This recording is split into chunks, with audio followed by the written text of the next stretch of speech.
Assalamualaikum warahmatullahi wabarakatuh.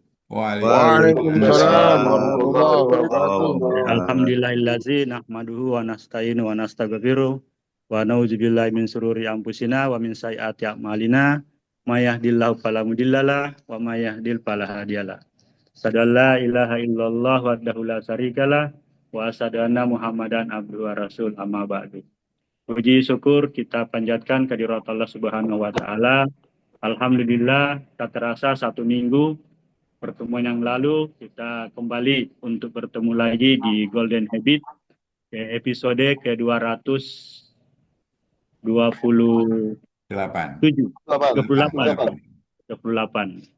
Oke, mudah-mudahan dengan episode yang pertemuan kita pada pagi hari ini diberikan berkah oleh Allah Subhanahu wa taala. Amin ya rabbal alamin. Selanjutnya mari pula kita kirimkan salam dan salawat kepada baginda Nabi kita tercinta Nabi Muhammad SAW beserta seluruh keluarganya, para sahabat-sahabat terbaiknya, dan juga para tabi'in dan juga kepada kita semua umatnya.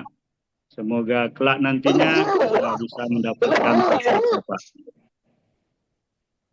Baik, sebelum kita lanjutkan untuk diskusi atau sharing yang insya Allah akan dihantarkan oleh guru kita, Ustadz kita, yaitu Bapak Dr. Haji Agus Sukaca. Marilah kita membuka sama-sama Golden Habit atau silaturahim pada pagi hari ini dengan sama-sama melapaskan basmalah.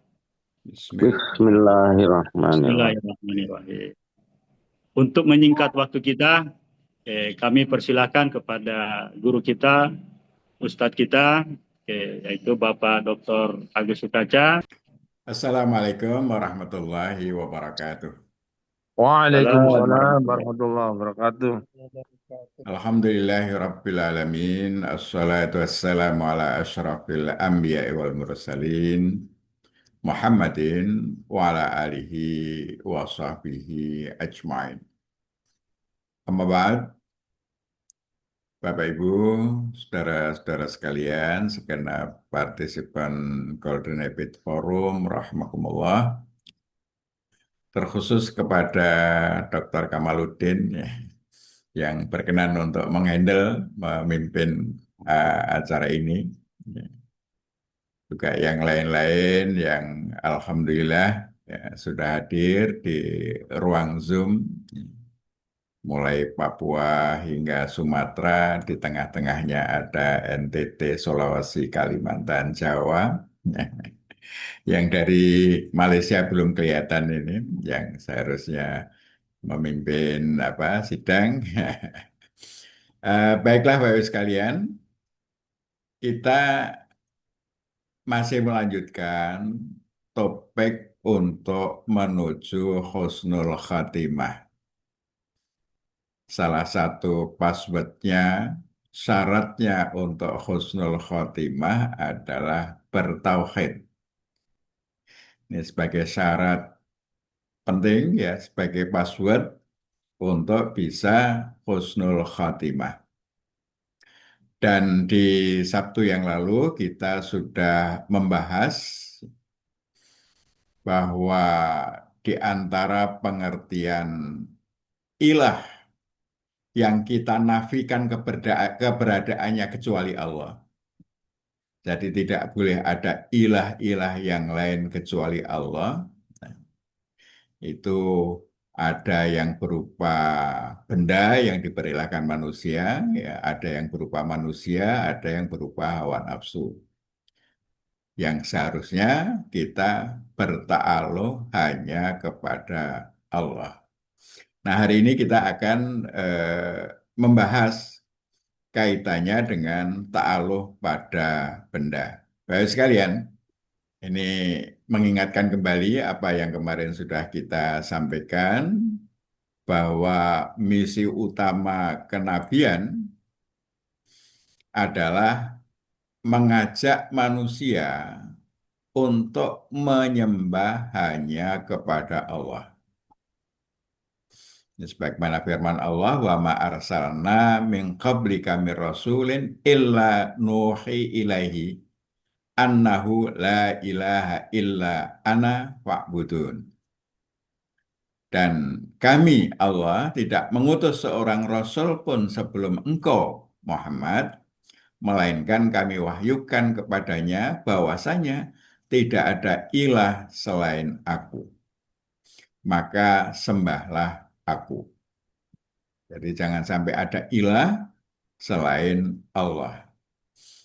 Nah, kemarin kita sudah sedikit mengkaji di antara pengertian atau pemakaian kata ilah di dalam Al-Quran, ya, itu digunakan untuk menyebut Allah itu sendiri sebagai satu-satunya ilah, tapi ada juga benda yang diperilahkan, ada manusia yang diperilahkan, dan ada hawa nafsu yang diperilahkan. Nah, persoalannya adalah banyak manusia yang berta'aluh pada benda, utamanya yang berupa patung-patung.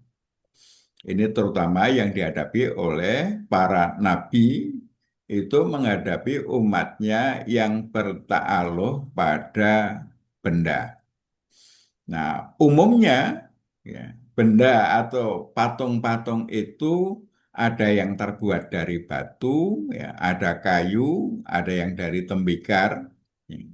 Ada pula yang dari bahan-bahan lain seperti emas, perak, perunggu, besi, dan lain-lain. Ini yang mereka bikin, yang bikin manusia, tapi kemudian diperilahkan. Dan hampir semua nabi ya, itu menghadapi umat manusia yang menyekutukan Allah dengan patung-patung, ya, dengan benda-benda. Sebagai contoh misalnya Nabi Ibrahim, ya, Nabi Ibrahim itu bahkan mendapati bapaknya Azar dan kaumnya itu menjadi penyembah patung yang dibahat sendiri. Nah, ini diabadikan di dalam Quran surah Al-An'am antara lain ayat 76. Wa qala Ibrahim li abihi Azar atattakhidhu asnaman aliha. Inni araka wa qomaka fi dhalalim mubin. Ya. Dan ingatlah ketika Ibrahim berkata kepada bapaknya Azar, adakah engkau menjadikan patung-patung sebagai ilah-ilah? Aku menyaksikan engkau dan kaummu berada pada kezaliman yang nyata. Nah, ini yang dihadapi oleh Ibrahim, Nabiullah Ibrahim, itu para penyembah patung berhala. Ya. Kemudian Nabi Musa itu yang dihadapi mirip-mirip, ya, mirip-mirip.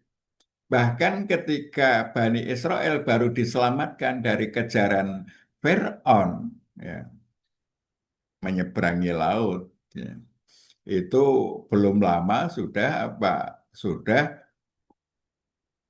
menjadikan patung ini sebagai sesembahan. Ya, ini diabadikan di dalam Quran surah Al-A'raf 138, ya.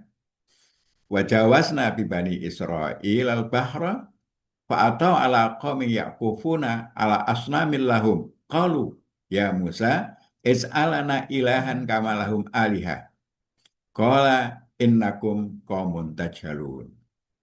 Dan kami seberangkan Bani Israel melalui lautan itu, maka setelah mereka sampai kepada suatu kaum yang menyembah patung, ya, mereka Bani Israel itu berkata, wahai Musa, buatkan kami ilah sebagaimana mereka punya ilah-ilah. Musa menjawab, sesungguhnya kamu adalah kaum yang tidak mengetahui. Masya Allah, ini ya baru diselamatkan, belum lama ya, melihat ada kaum yang menyembah patung, ya, menjadikan patung sebagai berhala, itu sudah minta dibuatkan patung-patung yang akan dijadikan sebagai ilah. Ini yang dihadapi kaum Nabi Musa. Ya. Dan kaum Nabi Muhammad, ya, yang dihadapi Nabi Muhammad itu ternyata juga mirip-mirip ya. Pada zaman Nabi Muhammad ya, ketika beliau apa namanya di awal bi'tsah ya, di Hijaz itu terdapat tempat pemujaan yang dikenal sebagai kuil tiga putri Tuhan, yakni ada Al-Lata, Al-Uzza, Al-Manat. Ini diabadikan di dalam Al-Quran. Ya, Lata, Uzza, Al-Manat. Al-Lata itu adalah Dewi Taif yang patungnya ditempatkan di sebuah kuil mewah yang terletak di Taif. Kuil Al-Uzza itu letaknya di lembah Nakhlah. Ya. Itu sehari perjalanan unta ke arah selatan Makkah, itu Uzza. Ya. Al-Manat itu letaknya di Kudaid di Laut Merah.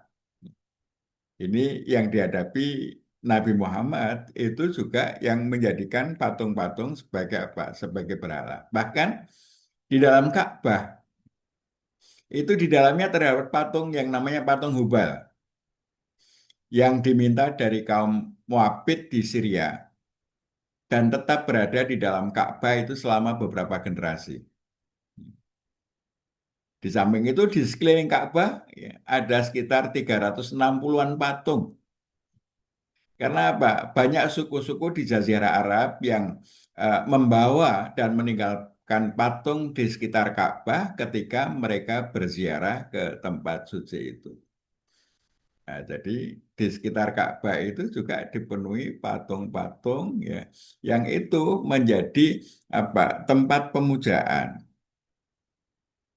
Nah, di samping itu orang-orang Mekah juga menyimpan patung-patung di rumah mereka sebagai penjaga rumah. Bila hendak bepergian, mereka menghadap patung dan bersujud di depannya untuk memohon berkah dan keselamatan. Demikian juga ketika mereka pulang, ya, itu dilakukan yang sama, menghadap ke patung. Dan ini menjadi budaya hampir di seluruh jazirah Arab.